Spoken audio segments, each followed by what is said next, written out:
Politics అన్నాక పక్కా జంపింగ్‌లుంటాయి. ఆ పార్టీలకెళ్ళి ఈ పార్టీలకి, ఈ పార్టీలకెళ్ళి ఆ పార్టీలకి పక్కా చేరికలుంటాయి. ఖచ్చితంగా కండువాలు మారతనే ఉంటాయి. కానీ సీఎం సొంత ఇలాకాలనే ఆళ్ళ పార్టీలకెళ్ళి లీడర్లు పోయి ప్రతిపక్ష పార్టీలో చేరితే ఏమనాలి చెప్పుర్రి?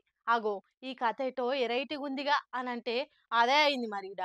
ఏడనైనా ఎప్పుడైనా గానీ పవర్లున్న పార్టీలకు పక్క పార్టీలకే లీడర్లు కార్యకర్తలు వచ్చి చేరుతుంటారు. అధికారంలో ఉన్న పార్టీలో చేరితే పొలిటికల్ కెరీర్ కు ఇంత ఆసరైతుందని ఆశపడతారు. కానీ పగబట్టినట్టు వచ్చి మరీ లైన్లు కట్టి ప్రతిపక్ష పార్టీల చేరుడు పవర్లున్న పార్టీ పతారాన్ని పల్సగా చూపించే ముచ్చట్నే. సీఎం రేవంత్ రెడ్డి సొంత నియోజకవర్గం కొడంగల్లా కార్ పార్టీ కన్వాలు కప్పుకొని బీఆర్ఎస్ లో చేరికారు చాలా మంది. అయితే ఐర్రేమో తీరి పతార పెద్దగలేని పక్క పార్టీలకి వెళ్ళి గులాబీ పార్టీలో చేరి గులాల్ జల్లుకూరేమో తీరి అని లైట్ తీసుకునే తందుకు లేదు. ఎందుకంటే ఆ చేరినోళ్ళంతా కాంగ్రెస్ పార్టీలకి వెళ్ళి బయటకు వచ్చి బీఆర్ఎస్ లో చేరినోళ్ళు. కొడంగల్ నియోజకవర్గం దౌలతాబాద్ మండలంలో బీఆర్ఎస్ మాజీ ఎమ్మెల్యే పట్నం నరేందర్ రెడ్డి చేతుల మీదకి వెళ్ళి కాంగ్రెస్ పార్టీకి వెళ్ళి బీఆర్ఎస్ లో చేరి లీడర్లు కార్యకర్తలు ఇక ఉత్తగా చేరి మళ్ళీ చేతులు దులుపుకున్నట్టు కాదు.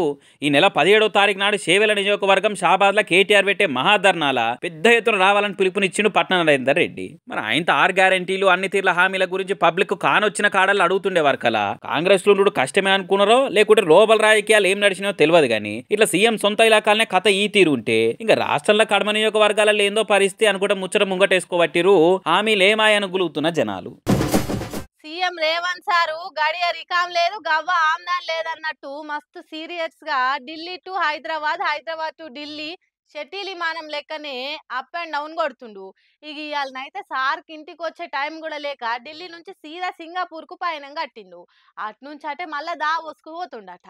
CM Revanth Reddy sir Congress party office opening కని ఢిల్లీకి పోయి నిన్న కేంద్ర మంత్రుల ఇండ్ల చుట్టూ రికాం లేకుండా తిరిగిండు. తెలంగాణకు వచ్చేటి ఇచ్చేటి ఉంటే ఇచ్చి పుణ్యం కట్టుకోరి అని బతిలాడి మళ్ళా బట్టలు చదువుకొని రాత్రికి సింగపూర్ విమానం ఎక్కుతున్నాడు. సింగపూర్లోనే 3 రోజులు ఉండబోతున్నాడు సారు. అట్నుంచి అంటే మళ్ళా దావోస్ కు విమానం కట్టుకొని బయలుదేరుతున్నాడు. ఆడో 3 రోజులు ఉండబోతున్నాడు. ఇక దావోస్ అంటే తెలుసు కదా, నిరుడు కూడా పోయిండు సారు. తెలంగాణకు 1000 కోట్ల పెట్టుబడులు వచ్చినాయని చెప్పిండు. సేమ్ ఈసారి ఆ నెంబర్లను పెంచి మినిమం లక్షల కోట్లకు తక్కువ కాకుండా పెట్టుబడులు తెస్తందుకు ఎంఓయూలు చేసుకునేందుకు బస్తాల కాయిదాలు విమానంలో కొంట పోయిండట. ఇక మొదలైతే సింగపూర్ లో దునియాలనే పేరుకుపోయిన Singapore institute of technical education లకు పోయి అది ఎట్లా నడుస్తుంది ఏం కథ మన కాడ ఇసుంటిది ఎట్లా కట్టొచ్చు అని చూస్తారట. ఇక అటెంక స్కిల్ డెవలప్మెంట్ పోయి ఆ యూనివర్సిటీ ఎంచుకున్న కోర్సులు ఎట్లా నడుస్తుంది అన్ని చూసి కాపీలో రాసుకుంటారట. అంటే మన రాష్ట్రంలో కొత్తగా పెట్టిన తెలంగాణ యంగ్ ఇండియా స్కిల్ యూనివర్సిటీకి వీళ్ళే సాయం చేస్తారన్నట్టు. అటెంక మూసి హాలత్ మార్చేందుకు ముందుగాల సింగపూర్ లో రివర్ ఫ్రంట్ చూసి వాళ్ళు ఎట్లా చేసిర్రో ఫోటోలు కొట్టి రిపోర్ట్ రాసుకొని ఈడ కూడా అట్లనే చేయబోతున్నట.